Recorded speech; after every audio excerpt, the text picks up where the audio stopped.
We're going to briefly discuss blood pressure. What is it and why does it matter within sports therapy? So let's start off by looking at what is blood pressure. Now, the definition of blood pressure is the force of blood pushing against the arterial walls. Now, we have two numbers when we look at blood pressure. We have the systolic pressure when the heart contracts, and then we have the diastolic pressure when the heart relaxes. Now, other things kind of input into blood pressure.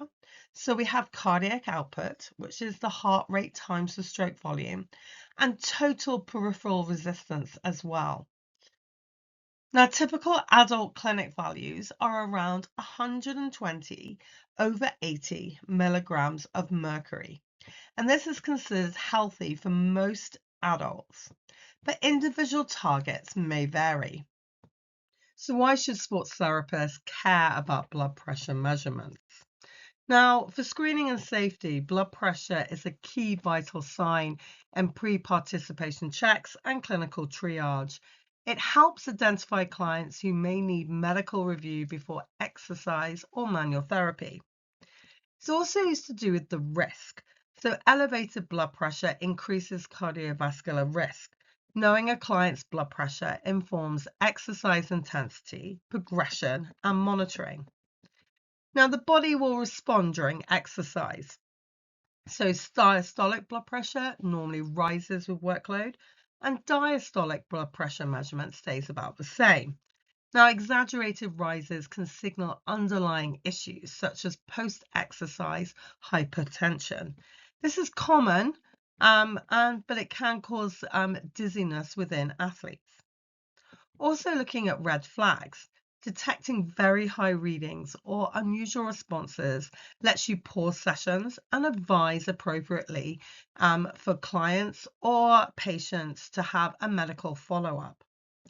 Also, certain medications such as beta blockers or calcium channel blockers can alter heart rate blood pressure responses, and programs and monitoring should account for this. Also, the athlete's considerations. So some endurance athletes will have a thing called an athlete's heart, and we need to tell the difference between kind of physiological changes from high-level training, from hypertension, and blood pressure measurements help avoid these false reassurances. Now, if you're working with different athletes, training can influence blood pressure. So aerobic training, on average, can decrease the diastolic blood pressure by 5 to 8 milligrams of mercury and decrease the diastolic blood pressure by 3 to 5 milligrams of mercury in hypertensive adults over weeks to months.